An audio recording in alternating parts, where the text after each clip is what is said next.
What were the two or three biggest leadership challenges that you had to overcome to make that happen? Well, there were different things. 2010 was a time of politics and of trying to juggle the issues with our friends in Austin. Okay. I learned during that whole midst of the activity that somebody in my staff was actually talking to people over there and telling them what was going on. And so the narrative of the entire activity was driven by Austin, not by us. Yeah. And that has come out in a pretty bad light compared to them in this whole process. If you look back at the press coverage of the day, the leadership challenge in the next year was how to avoid that. So I handled it very differently in year two. I was very careful who I let in on what was going on. I got people mad at me because they weren't being read in on what was happening, but we kept it to ourselves and we wrote the narrative.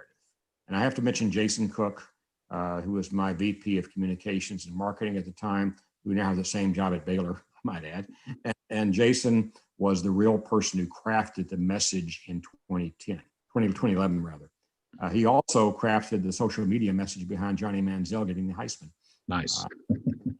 And Johnny was a great athlete. I'll say that first, but I think Jason is the one that architected the media campaign that led to the votes he had to have to become the Heisman Trophy winner that year. Yep. So Jason, we owe a lot to here at Texas A&M for both helping us in 2011 with our messaging. So we had people on our side for a change, wanting us to be successful, and also ultimately helped Johnny get a singular trophy, basically. Yep.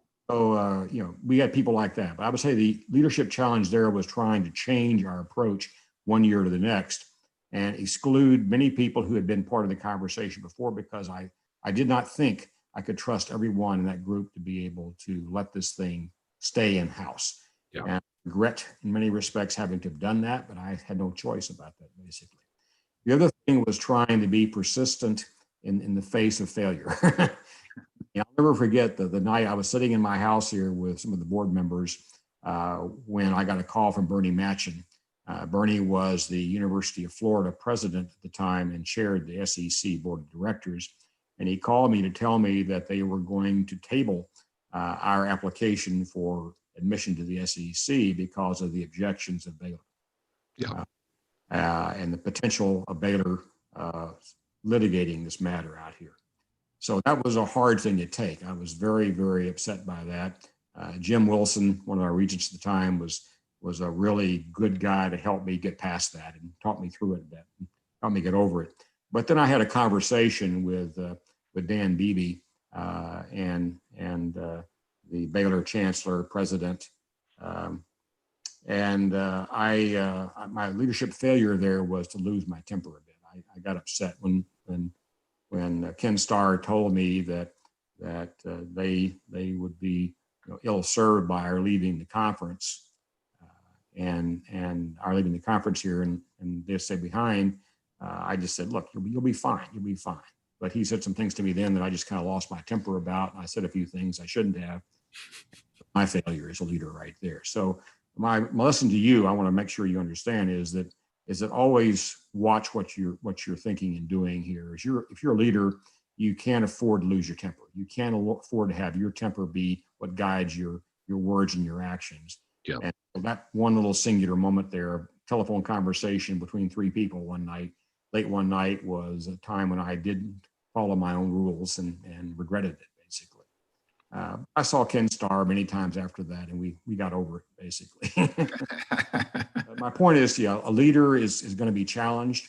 It's a very difficult job to be a leader of a large public university. I've done it twice, and in every one of those jobs, I've been challenged in great ways.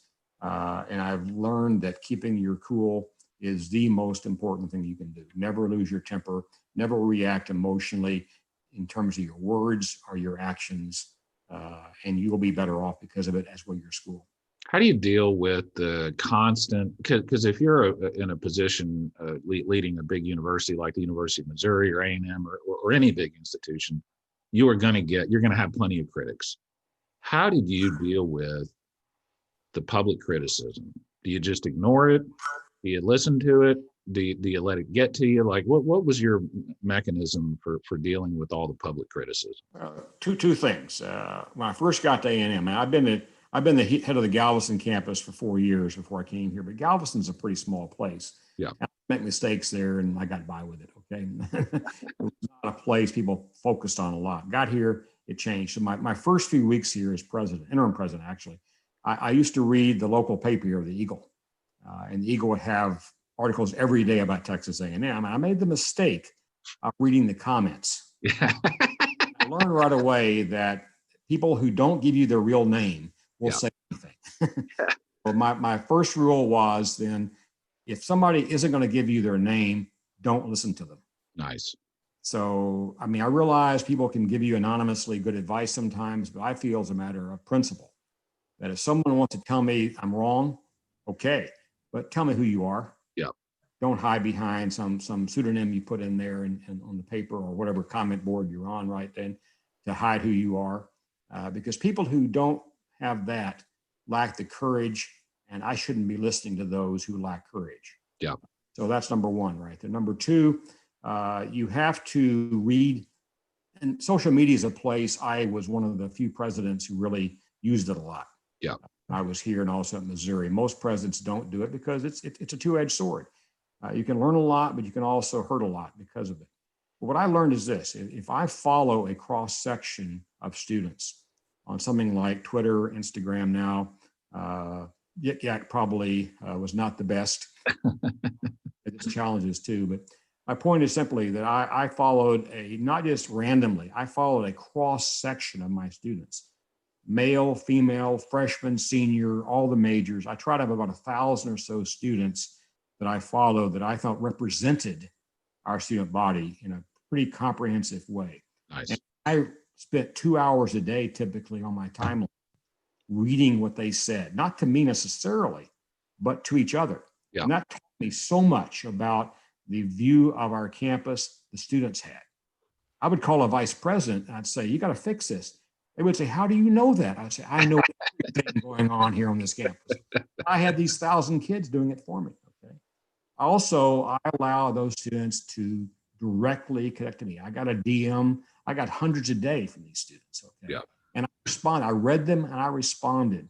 It took me another hour a day probably just to do that. So maybe 3 hours a day, I was on social media reading their comments to their network of acquaintances, but also dealing with their direct messages to me. And that was the only way I could do it. I couldn't have a meeting with them individually in my office. That would take up the entire day. Yeah. But I could take an hour of quiet time in the evenings typically, and I could respond to every one of those messages every single day. And that was a way to really build trust on the part of the students in what you were doing. They wouldn't always agree with you, but at least they would recognize you listened to them individually, personally. And that kind of rapport I thought was important for us to have. I couldn't do that without social media. I did that in part because of me.